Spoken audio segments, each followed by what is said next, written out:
ഉൽപ്പത്തിയുടെ പുസ്തകം 16-ാം അധ്യായം. ഹാഗാറും ഇസ്മായേലും. അബ്രാമിന് ഭാര്യ സാറായിൽ കുട്ടികളുണ്ടായില്ല.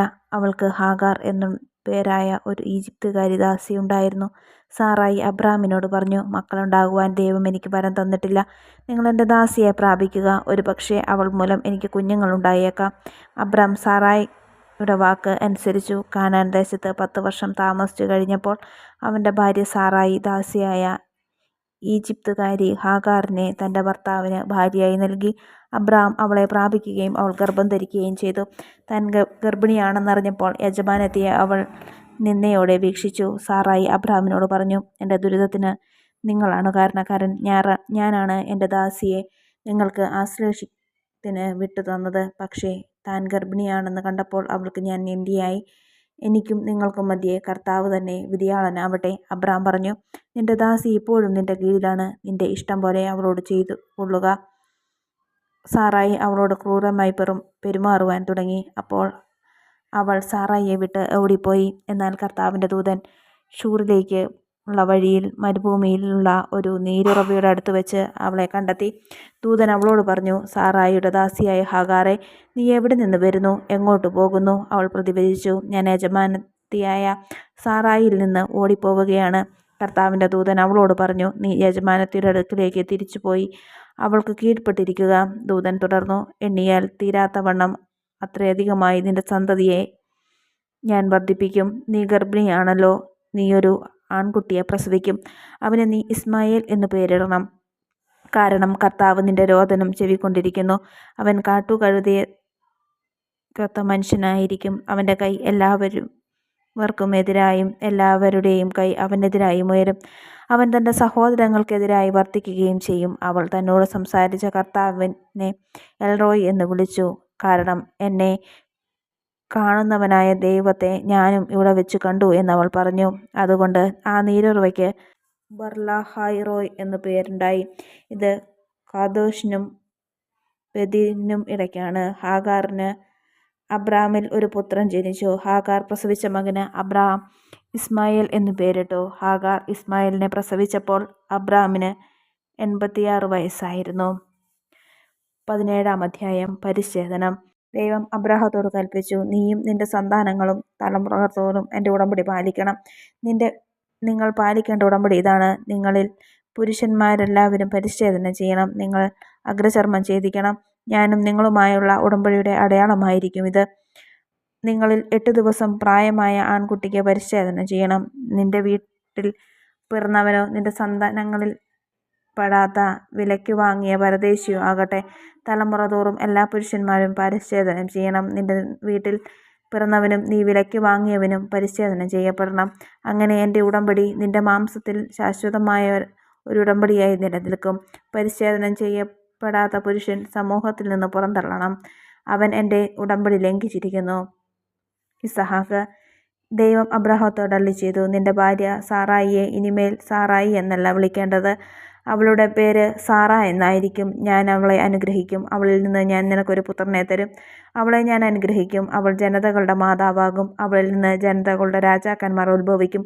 അപ്പോൾ അബ്രഹാം കമഴ്ന്നു വീഴുന്ന് ചിരിച്ചുകൊണ്ട് ആത്മഗതം ചെയ്തു. 100 വയസ്സ് തികഞ്ഞവന് കുഞ്ഞ് ജനിക്കുമോ? 90 എത്തിയ സാറ ഇനി പ്രസവിക്കുമോ?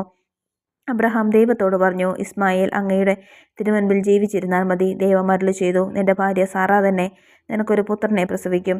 നീ അവനെ ഇസഹാക്ക് എന്ന് വിളിക്കണം. അവനുമായും അവൻ്റെ സന്തതികളുമായും ഞാൻ നിത്യമായ ഒരു ഉടമ്പടി സ്ഥാപിക്കും. ഇസ്മായേലിന് വേണ്ടിയുള്ള നിന്റെ പ്രാർത്ഥന ഞാൻ ചെവിക്കൊണ്ടിരിക്കുന്നു. ഞാൻ അവനെ അനുഗ്രഹിച്ചിരിക്കുന്നു. ഞാൻ അവനെ സന്താനപുഷ്ടിയുള്ളവനാക്കി അവൻ്റെ സന്തതികളെ വർദ്ധിപ്പിക്കും. അവൻ 12 രാജാക്കന്മാർക്ക് പിതാവായിരിക്കും. അവനിൽ നിന്ന് ഞാനൊരു വലിയ ജനതയെ പുറപ്പെടുവിക്കും. എന്നാൽ സാറായിൽ നിന്ന് അടുത്ത വർഷം ഈ സമയത്ത് നിനക്ക് ജനിക്കാൻ പോകുന്ന ഇസഹാക്കുമായിട്ടാണ് എൻ്റെ ഉടമ്പടി ഞാൻ സ്ഥാപിക്കുക. അബ്രാഹത്തോട് സംസാരിച്ചു കഴിഞ്ഞ് ദൈവം അവനെ വിട്ടുപോയി. ദൈവം കൽപ്പിച്ചതുപോലെ ആ ദിവസം തന്നെ അബ്രാഹാം മകൻ ഇസ്മായേലിനെയും തൻ്റെ വീട്ടിൽ പിറന്നവരും താൻ വില കൊടുത്തു വാങ്ങിയവരുമായ സകല പുരുഷന്മാരെയും പരിച്ഛേദനം ചെയ്തു. പരിച്ഛേദന സമയത്ത് അബ്രാമിന് 99 വയസ്സും ഇസ്മായേലിന് 13 വയസ്സും ഉണ്ടായിരുന്നു. അന്നു തന്നെ അബ്രാഹാവും മകൻ ഇസ്മായേലും പരിച്ഛേദന ചെയ്യപ്പെട്ടു. അബ്രാഹത്തിന്റെ വീട്ടിൽ എല്ലാ പുരുഷന്മാരും വീട്ടിൽ പിറന്നവരും പരദേശിയിൽ നിന്ന് വിലയ്ക്ക് വാങ്ങിയവരുമായ എല്ലാവരും അവനോടൊപ്പം പരിച്ഛേദന ചെയ്യപ്പെട്ടു. ജോബിന്റെ പുസ്തകം 5-ാം അധ്യായം. വിളിച്ചു നോക്കൂ, ആരെങ്കിലും നിനക്ക് ഉത്തരം നൽകുമോ? ഏത് വിശുദ്ധ ദൂതനെയാണ് നീ ആശ്രയിക്കുക? ക്രോധാവേശം മൂഢനെ കൊല്ലുന്നു, അസൂയ സരളഹൃദയനെ നിഹനിക്കുന്നു. ഭോഷൻ വേരുപിടിക്കുന്നത് ഞാൻ കണ്ടു.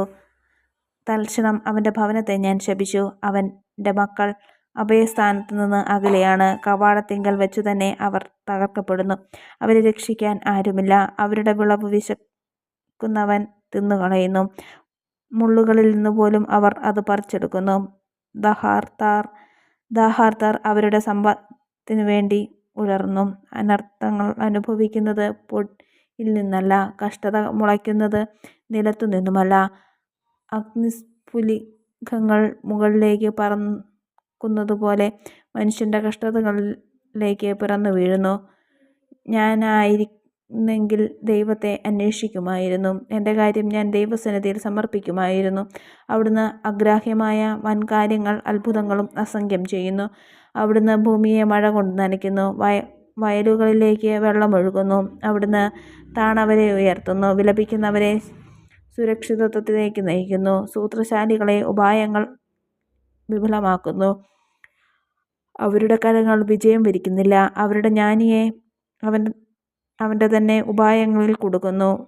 ഹീനബുദ്ധികളുടെ പദ്ധതികളെ ഞൊടിയിടയിൽ നശിപ്പിക്കുന്നു. പകൽ സമയത്ത് അവരെ ഇരുൾ മൂടുന്നു. മധ്യാഹ്നത്തിൽ രാത്രിയിലെന്ന പോലെ അവർ തപ്പിത്തടയുന്നു. അവിടുന്ന് അനാഥരെ അവരുടെ വായിൽ നിന്നും അഗതികളെ ശക്തന്മാരുടെ കയ്യിൽ നിന്നും രക്ഷിക്കുന്നു. ദരിദ്രന് പ്രത്യാശയുണ്ട്, അനീതി വായ് പൊത്തുന്നു.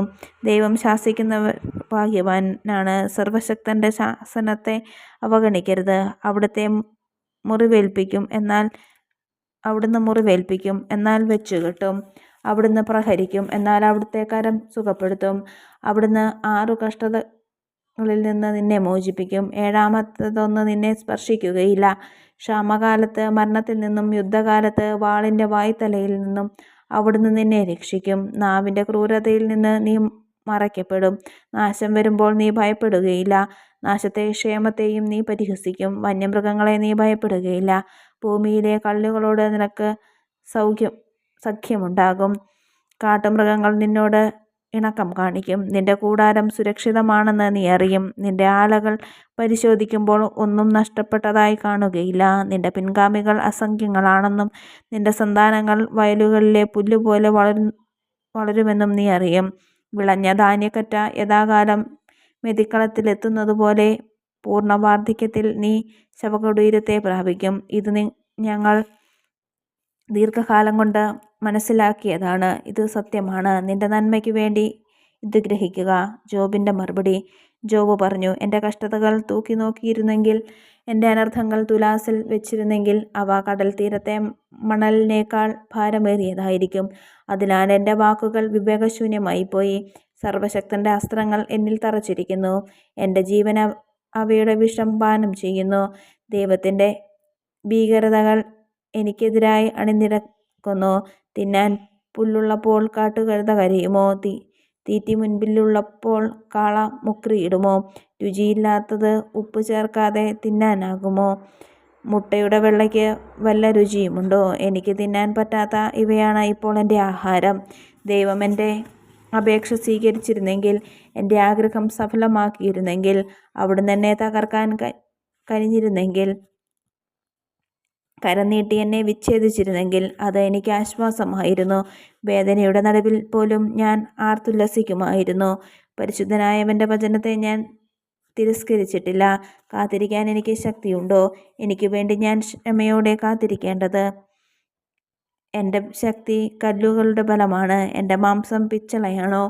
എൻ്റെ ശക്തി വാർന്നു പോയിരിക്കുന്നു. എനിക്ക് ആശ്രയമറ്റിരിക്കുന്നു. സ്നേഹിതനോട് ദയ കാണിക്കാത്തവൻ സർവശക്തനോട് ഉള്ള ഭക്തിയാണ് ഉപേക്ഷിക്കുന്നത്.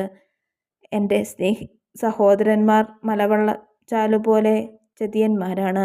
അവർ വേഗം വരണ്ടു പോകുന്ന അരുവികൾ പോലെയാണ്. അവയിൽ ഇരുണ്ട ജലത്തിന് പോഷണം മഞ്ഞുകട്ടയാണ്. മഞ്ഞുപോലെയുള്ള അവയിൽ ജലം പെരുകുന്നു. വേനലിൽ അവ വറ്റിപ്പോകുന്നു. ചൂടേറുമ്പോൾ അവ അപ്രത്യക്ഷമാകുന്നു. കച്ചവട സംഘം അവയെ തേടി വഴിവിട്ടുപോകുന്നു. അവർ മരുഭൂമിയിൽ ചെന്ന് നാശമടയുന്നു. തൊമാന്യരുടെ കച്ചവട സംഘം അവയെ തേടുന്നു. ഷേബായരുടെ യാത്രാസംഘം അവയിൽ പ്രതീക്ഷയർപ്പിക്കുന്നു. വരണ്ട അരുവിയുടെ കരയിൽ അവരുടെ പ്രതീക്ഷ കൊഴിഞ്ഞു വീഴുന്നു. നിങ്ങൾ എനിക്ക് അതുപോലെയായി തീർന്നിരിക്കുന്നു. എൻ്റെ വിപത്ത് കണ്ട് നിങ്ങൾ ഭയപ്പെടുന്നു. എനിക്കൊരു സമ്മാനം നൽകുവാനോ നിങ്ങളുടെ ധനത്തിൽ നിന്ന് എനിക്ക് വേണ്ടി കോഴ കൊടുക്കുവാനോ ഞാൻ ആവശ്യപ്പെട്ടോ? ശത്രുകരങ്ങളിൽ നിന്ന് എന്നെ രക്ഷിക്കാനോ മർദ്ദകരിൽ നിന്ന് എന്നെ മോചിപ്പിക്കാനോ ഞാൻ അഭ്യർത്ഥിച്ചോ? ഉപദേശിച്ചു കൊള്ളുക, ഞാൻ നിശബ്ദം കേൾക്കാം. ഞാൻ എന്തു തെറ്റ് ചെയ്തുവെന്ന് മനസ്സിലാക്കി തരുക. ആത്മാർത്ഥമായ വാക്കുകൾ സ്വീകാര്യമാണ്, എന്നാൽ നിങ്ങളുടെ ശാസനയ്ക്ക് അടിസ്ഥാനമെന്ത്? കാറ്റ് മായ്ക്കുന്ന നിരാശ പൂണ്ട വാക്കുകളെ ശാസിക്കാൻ നിങ്ങൾ തുനിയുന്നുവോ? അനാഥനു വേണ്ടി നിങ്ങൾ കുറിയിടുന്നു. സ്വന്തം സ്നേഹിതന് നിങ്ങൾ വിലപേശുന്നു. എന്നാൽ ഇപ്പോൾ എന്നെ കരുണാപൂർവം നോക്കുക. നിങ്ങളോട് ഞാൻ കള്ളം പറയുകയില്ല. നിൽക്കണേ, എന്നോട് നീതി കാട്ടണമേ. എൻ്റെ ന്യായവാദം കേട്ടില്ലല്ലോ. ഞാൻ പറഞ്ഞത് തെറ്റായിരുന്നോ? വിപത്തുകൾ വിവേചിച്ചറിയാൻ എനിക്ക് കഴിഞ്ഞില്ലേ? സുഭാഷിതങ്ങൾ 1-ാം അധ്യായം 20 മുതലുള്ള വാക്യങ്ങൾ. ജ്ഞാനത്തിൻ്റെ ആഹ്വാനം. ജ്ഞാനം തെരുവിൽ നിന്ന് ഉച്ചത്തിൽ വിളിച്ചറിയിക്കുന്നു. ചന്തസ്ഥലങ്ങളിൽ അവൾ ഉദ്ഘോഷിക്കുന്നു. കോട്ടമുകളിൽ നിന്നുകൊണ്ട് അവൾ പ്രഖ്യാപിക്കുന്നു. നഗരകവാടങ്ങളിൽ നിന്ന് അവൾ സംസാരിക്കുന്നു. ഭോഷരെ, നിങ്ങൾ എത്ര നാൾ ഭോഷരായി കഴിയും? എത്ര നാൾ പരിഹാസ്യർ പരിഹാസത്തിൽ ആഹ്ലാദിക്കുകയും മൂഢർ അറിവിൻ്റെ നിന്ദിക്കുകയും ചെയ്യും? എൻ്റെ ശാസന ശ്രദ്ധിക്കുക. എൻ്റെ ചിന്തകൾ ഞാൻ നിങ്ങളോട് പകർന്നു തരാം. എൻ്റെ വാക്കുകൾ ഞാൻ നിങ്ങൾക്ക് മനസ്സിലാക്കി തരാം. ഞാൻ വിളിച്ചിട്ടും നിങ്ങൾ ശ്രദ്ധിക്കാൻ വിസമ്മതിച്ചു. ഞാൻ കൈനീട്ടിയിട്ടും അത് ആരും ഗൗനിച്ചില്ല. നിങ്ങൾ എൻ്റെ ഉപദേശം അപ്പാടെ അവഗണിക്കുകയും എൻ്റെ ശാസന നിരാകരിക്കുകയും ചെയ്തു. അതിനാൽ ഞാനും നിങ്ങളുടെ അനർത്ഥത്തിൽ നിങ്ങളെ പരിഹസിക്കും. പരിഭ്രാന്തി നിങ്ങളെ പിടികൂടി കൊടുങ്കാറ്റ് പോലെ പ്രഹരിക്കുമ്പോൾ, അത്യാഹിതം ചുഴലിക്കാറ്റ് പോലെ വന്നെത്തുമ്പോൾ, ദുരിതവും വേദനയും നിങ്ങളെ ബാധിക്കുമ്പോൾ ഞാൻ നിങ്ങളെ പരിഹസിക്കും. അപ്പോൾ അവർ എന്നെ വിളിക്കും. ഞാൻ വിളി കേൾക്കുകയില്ല. ജാഗരൂകതയോടെ എന്നെ അന്വേഷിക്കും, കണ്ടെത്തുകയില്ല. അവർ അറിവിനെ വെറുത്ത് ദൈവഭക്തിയെ നിരാകരിച്ച് അവർ എൻ്റെ ഉപദേശം അവഗണിക്കുകയും എൻ്റെ ശാസന പുച്ഛിക്കുകയും ചെയ്തു. അതിനാൽ അവർ സ്വന്തം പ്രവൃത്തിയുടെ ഫലം അനുഭവിക്കും. സ്വന്തം തന്ത്രങ്ങളിൽ മടുപ്പ് തോന്നുകയും ചെയ്യും. എന്നെ വിട്ടകലുന്നതുമൂലം ശുദ്ധഗതിക്കാർ മൃതിപ്പെടുന്നു. ഭോഷരുടെ അലംഭാവം തങ്ങളെ തന്നെ നശിപ്പിക്കും. എന്നാൽ എൻ്റെ വാക്ക് ശ്രദ്ധിക്കുന്നവൻ സുരക്ഷിതനായിരിക്കും. അവൻ തിന്മയെ ഭയപ്പെടാതെ സ്വസ്ഥനായിരിക്കും.